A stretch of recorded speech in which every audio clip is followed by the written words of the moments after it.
Good afternoon. You know, I travel across the country.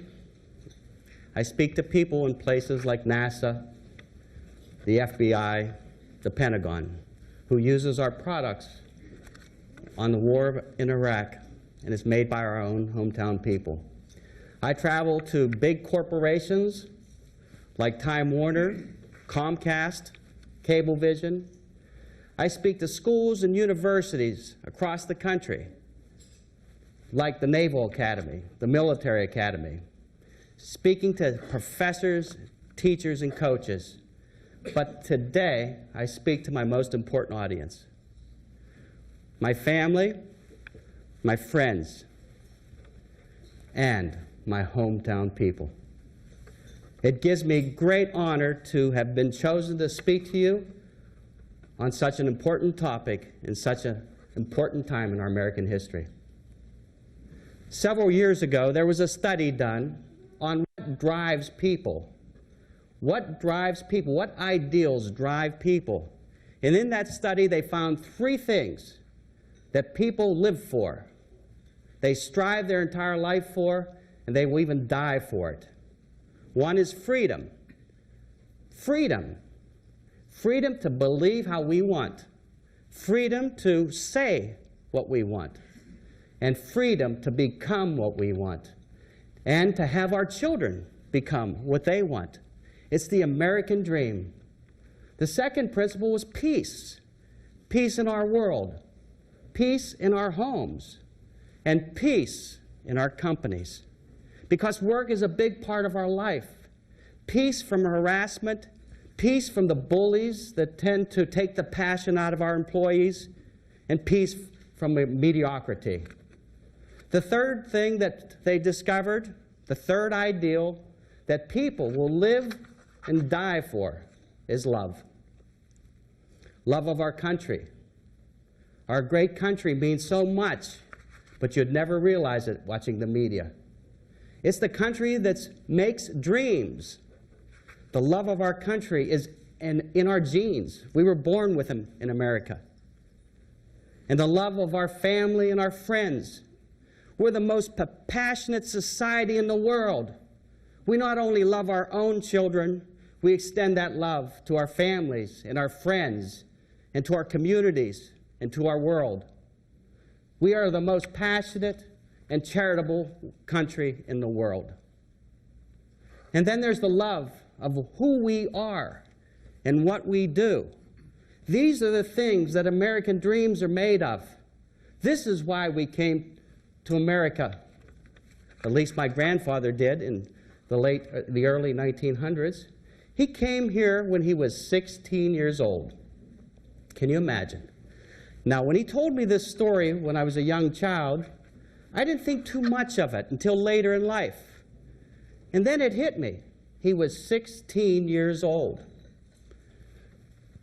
Ladies and gentlemen, just imagine for a second sending your 16-year-old child away maybe to never see them again, away to this thing called American dream. Can you imagine that? Can you imagine how much love a mother or father must have to send their child away so they can have a better life in this country called America? Can you imagine the character, the principles that this country must have had to the world for someone to send their children away to be parented by America? We don't get to where we do by ourselves. All of us sitting in this room eating at the Duquesne Club. Well, you know, we didn't get here. I didn't get to stand here by myself today to talk with you. I didn't get the wisdom I did all alone. Many people came before us. A grandfather, a mom and dad who worked hard so we could have a better life. A mentor, a teacher who said just the right words, who unlocked the secrets that allowed us to become better. And the wife and the spouse who says the encouraging words and gives the loving support so that we can keep on keeping on. No, we don't get here alone. The American dream is done by lots of people with character and principles that we can only imagine. Our forefathers who created our Constitution that we live by today had great character, great principles they were driven by. Today, our society has changed. We are driven more by personality than we are character. And it began to change after World War II. The personality society, where if it feels good, do it. How to win friends and influence people, how to have a positive mental attitude is the priority in our America today. But I suggest that that should not be the priority. You know, it's important to have a great personality. But if you don't know the right things to do, and you're trying to get to New York City, and you don't have the right map, you're going to be the most positive person in the world going in the wrong direction. I suggest that principles come first. Principles like honesty, principles like integrity, principles like industry, working hard. How many in here would love their children to grow up with a great personality but be dishonest? I have never talked to anyone in my life that they want their child to grow up and be dishonest, not a hard worker, have no integrity. I don't know anyone. And I bet you if we go to anywhere else in the world, we won't have anybody that wants their child to grow up like that. Because those are the principles that are universal. They mean the same to me as they do to you. Those principles of honesty and integrity, and the most important, love, means the same here in the United States, here in Pittsburgh, or in Russia. I'm sure the people in Russia loved those children that were caught in that terrorism. I'm sure that those parents, their hearts will be painful for the rest of their lives, just like our hearts would be broken if that happened to a Pittsburgh school. We are so similar in this world if we look at the top where the principles, it's the North Star. They mean the same everywhere. Give you an example of what I mean by a principle that maybe we can understand a little better. Science seems to be objective. The principle of gravity. Gravity is a universal principle of science. Those kinds of principles can affect your life rather quickly. If you're ignorant of the fact that gravity exists, it still will affect your life. If you're ignorant that it doesn't exist and you don't know the rules of gravity, it will affect your life. Example, if you drive off Mount Washington, you are going down, whether you understand the rules of gravity or not. And it will affect your life very quickly. Now, honesty, however, is not so drastic. If I'm dishonest just today, tomorrow I probably won't feel too much different. I'll probably feel somewhat similar as I did today. But the next day I do it, and I do it for years, I become a different person. And the most tragic thing about becoming a different person with a great personality and no principles is that you affect the lives of a whole lot of other people. And that is the tragedy. I remember I'm standing in front of you as proud as I can be, because my story goes back years ago to a place I lived in 35 miles from here, a place near Greensburg. The town had no name. It had a few nicknames. One was Billy Goat Hill, and it was named because my grandfather, who came to this country to have a better way of life, raising sheep. Can you imagine that? Raising sheep with 14 kids. Sheep and goats. That's why they called it Billy Goat Hill.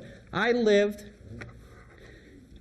in that town with no name, on a street that had no name, in a house that had no number. You might say I came from nowhere.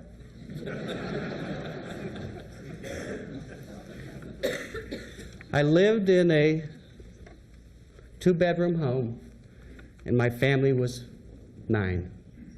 My father, we had no indoor plumbing, and my father was unemployed 3 to 5 months a year. Because at that time, this was in the 60s, our area was going through a transition. Does that sound familiar? A transition from making coal and coke to another industry. They were leaving. The jobs were leaving. So my father made $2,000 or $3,000 a year raising a family of 9 people. We don't get to where we are today alone. Somebody paid a price for us to get just a little bit more. And that makes me proud to be an American. When I think of my grandfather, and I think of my mom and dad, they don't enjoy the life I do now because they paid a better price to get us here. And so I thought, how could I leave you with a message that summarizes the things I'm trying to tell you? Because I could talk for hours on this, but how can I leave you a 2 or 3 minute message that would encapsulate what we're talking about here today? And I can go back to what Abraham Lincoln said years ago. And Abraham Lincoln was the very unpopular president at the time. But today he's the most endeared president who we ever had. And he said that the character of a person is not revealed when the times are tough.